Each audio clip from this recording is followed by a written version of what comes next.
What's up, everybody? Welcome back to another edition of Sports Talk 49, live and exclusively on NSPN. Buccaneers get a win against the Indianapolis Colts all the way up in Indy. I don't think a lot of people thought that game was going to be as close as it was, because for sure it was a nail biter. It looked like the Buccaneers were self-destructing early. Then the Bucs came, started having momentum. Then the Colts still found a way to put up points before they have, converging that 3rd and 15 with Carson Wentz running for a long 16-yard run. So it just seems the Buccaneers couldn't get out of their own way. So Bruce Arians talks about the injuries. He talks about overcoming adversities, the impact of Rob Gronkowski, Leonard Fournette with his 4 touchdowns, Tom Brady with his clutch performances. So much happened with the abundance of emotions that happened in that game. When in doubt, the Buccaneers ended up coming away with a victory. Who would have thought? Even at the very end with the kickoff, where you seamlessly thought the game was over, but yet the Buccaneers found a way to still make the game close, with a former hometown Tampa kid almost running the kickback to tie up the game coming to the final seconds of the game. But all in all, Tampa Bay Buccaneers were able to pull away with the victory on the road, which they've been struggling with so far. Amount a 2-game win streak now coming into that back half of the season, and have some momentum coming to Atlanta. The schedule kind of favors them. They still got to play New Orleans again. They're getting healthy with Taysom Hill coming back, and no telling with Alvin Kamara coming back. Taysom Hill I just mentioned. You got Atlanta Falcons, who's a division rival. You can never count a division rival out, because you never know what you're going to get, and they know you best. So you can't just always count those teams out.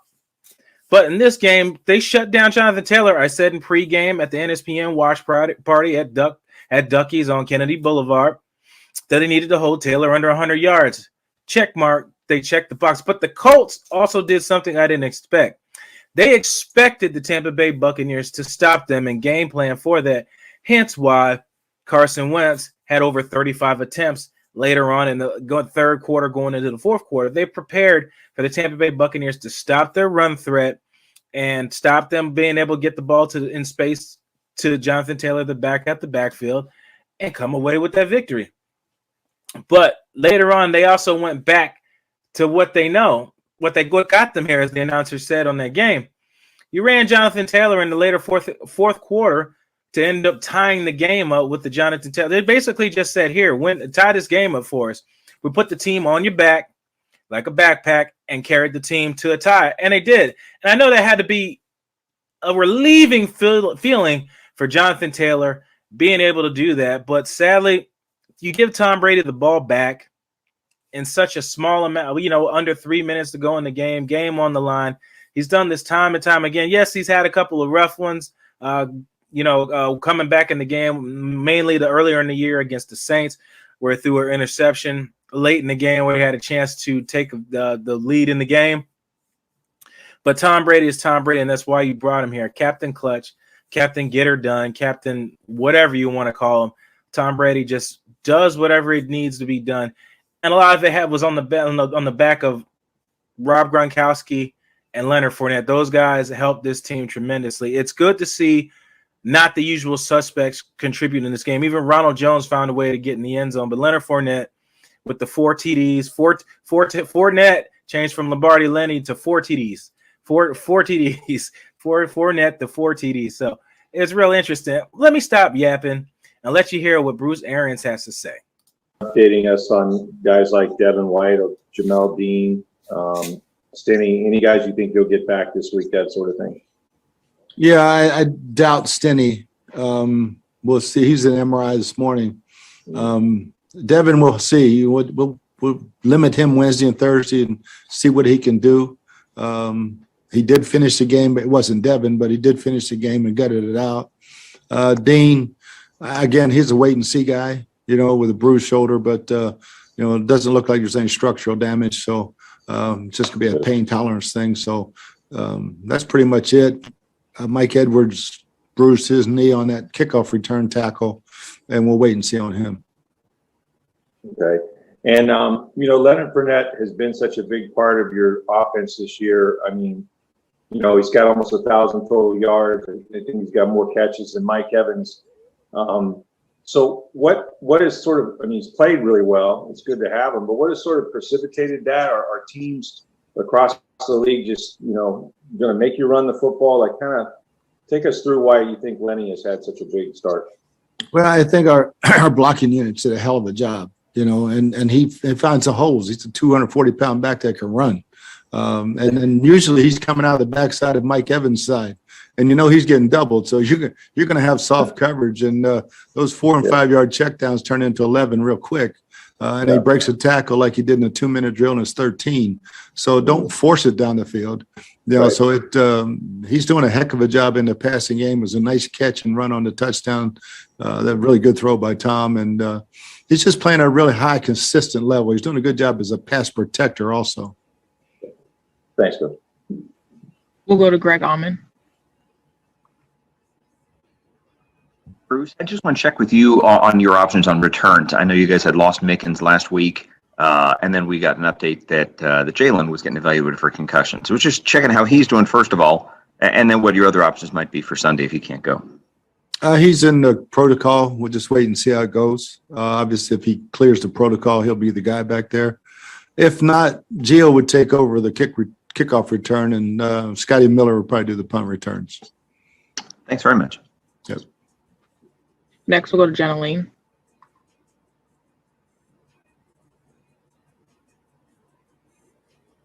Okay, sorry about that.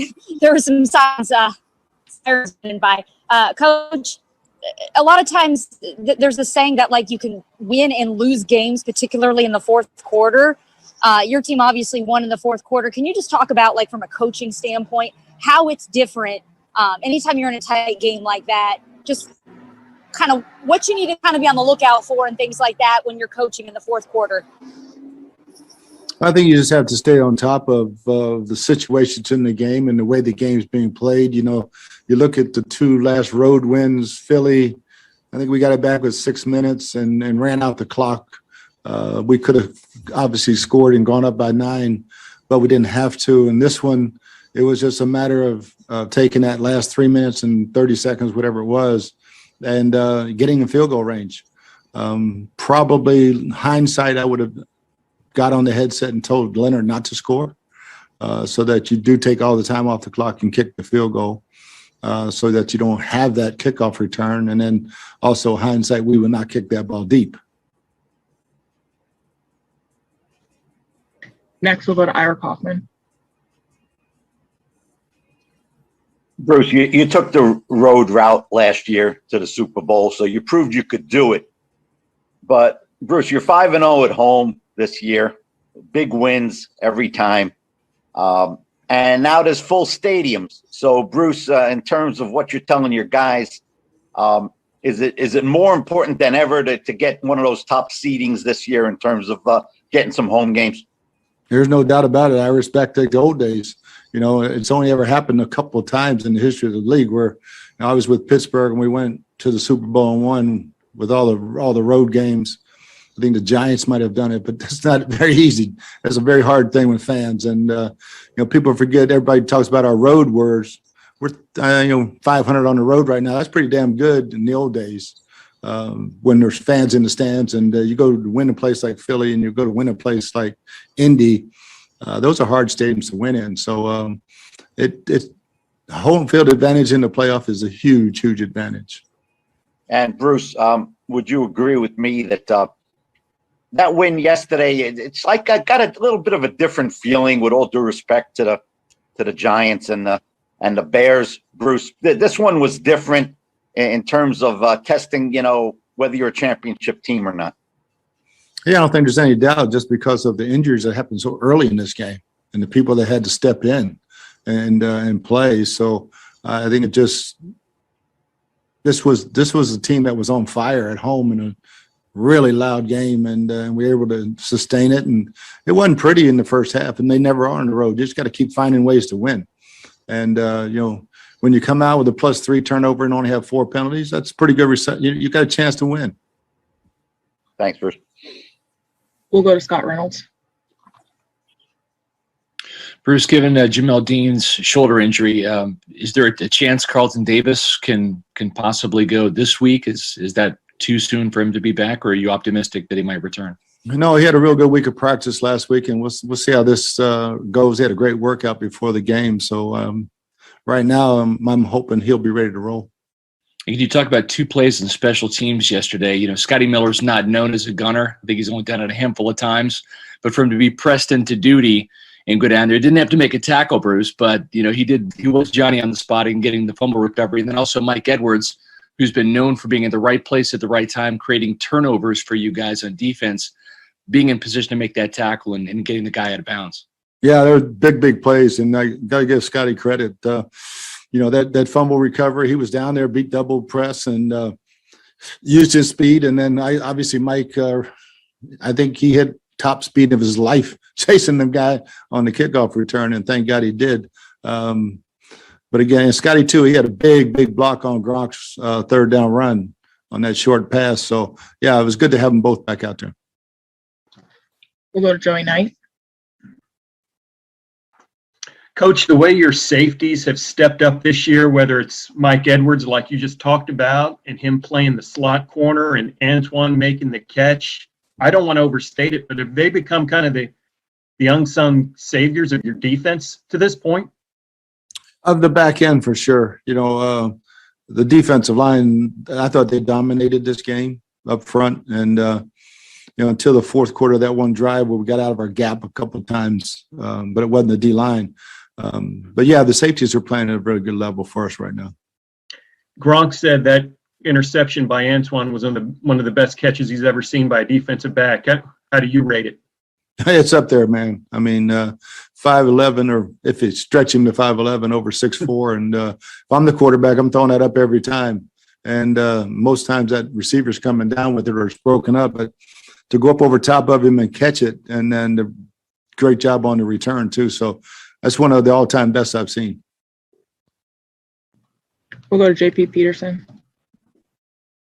Hey, Bruce. Couple questions about Fournette and Gronk. I think both of those guys had perhaps their best games yesterday. And just talk about the versatility that they give you. Teams can't key run or pass when both of those guys are in the game. And just both of their wills to on a couple of plays, just they're not going to be denied. And how that impacts just your entire team on the competitive level. Oh, yeah, the sideline. When Lenny runs somebody over or Gronk gets the ball going down the sideline, you really don't want to be that DB. That's a big man when he gets a chance to drop his pads on you, and both of them really, it's going to be a hell of a collision. And they win most of them, and it really does fire up our sidelines for sure. We'll go back to Greg Allman. Hey, Bruce, I want to ask you about, if I could, want to ask you about Kevin Ross. I know you guys go back a long ways. Obviously, he's been through a lot this year, including multiple games where you guys lose a starter very early in the game and have to kind of adjust. Just want to ask you what he's done to get so many guys ready under difficult circumstances. Well, Kevin was one of the toughest players I've ever coached and seen. So he brings a level of toughness to his room. He does a great job of having everybody prepared and ready to go. Just in case their number's called, and you better play fearless because that's the way he coaches. We have time for a few more. Next, we'll go to Rick Stroud. Bruce, you've had more than your share of injuries, right? But you brought back a veteran team, and to be able to win at this time of year and do what you did yesterday, how much of that is about pedigree and experience, and not just Brady, but Gronk and really all these guys. So, an older team, there's pluses and minuses, right? But are we seeing intangibles in this run right here? Yeah, I don't think there's any doubt, Rick. And I put Leonard in there just the way Leonard's playing. and then for him to speak up at halftime. And but yeah, I think when you have a guy like Kevin Minter that you could just throw in there, he's not Devin White, but he's a damn good football player, and he's not going to not beat us. He's going to make them beat him. I think all those guys take that attitude that we're not going to beat us. And then you throw them young guys in there and you teach them that way. And it really rubs off on everybody. But yeah, I mean, just look at that defensive line. They're all veterans other than Vita, but Vita plays like a vet because he's around vets, you know. Last question will come from Jenna Lee. Hey, Coach. You inherited a team that was known many times for blowing leads in games rather than coming from behind. I'm curious what it's been like from your vantage point, like being part of this transformation where all of a sudden these guys go into the fourth quarter and it's like they believe in themselves. A lot of times there's no doubt in their mind they're going to come away with a win. What's it like being part of that, seeing that transformation up close? Yeah, that's it's kind of been our MO forever. Same way in Arizona. Same way when we had Andrew Luck in his rookie year. We won about 6 games in the last 2 minutes. We take a lot of pride in being a really, really good finishing team, whether it's with the lead or having to go score to win a game.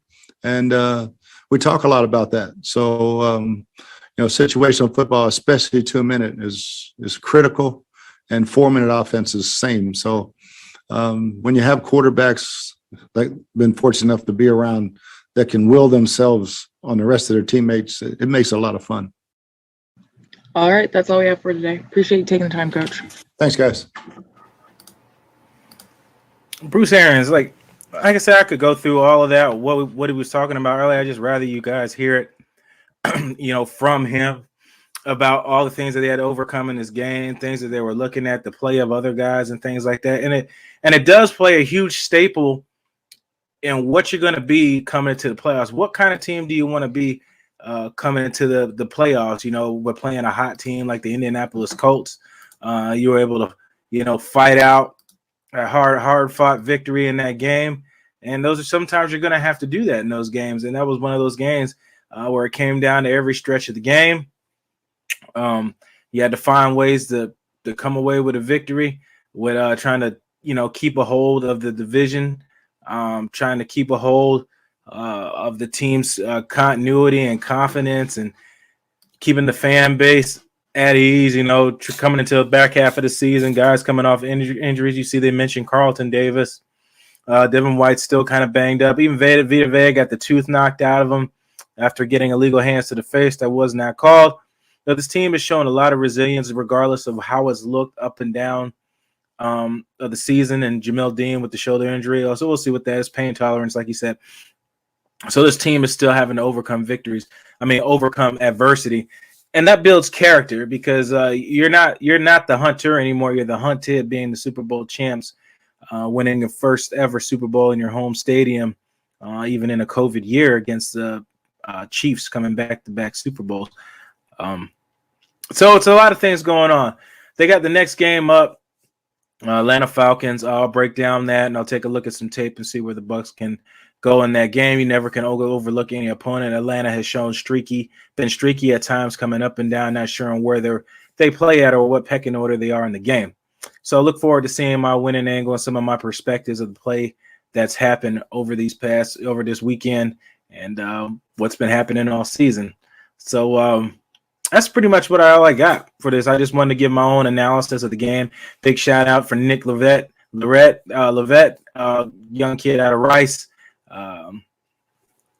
Came in to step into play when Stinney went down, Alex Kappa out, and you asked the third string guard to come in there and perform like he did. From all I saw, was a false start penalty with the crowd noise, and he got beat by DeForest Buckner in one play. But otherwise than that, he was able to open multiple running lanes in this game, and he was able to hold his own. So, Nick, if you see this, big shout out to you and everybody, all your family members that got to watch you perform on that game. I know you didn't expect to play. He's a guy down there, Easton Sports Group as well. But that's it. I want to get out of here, and I'll end this as we always do. You're the master of everything. What you do with your life, what you do with it is entirely up to you. Thank you, guys. God bless, and as always, fire those cannons.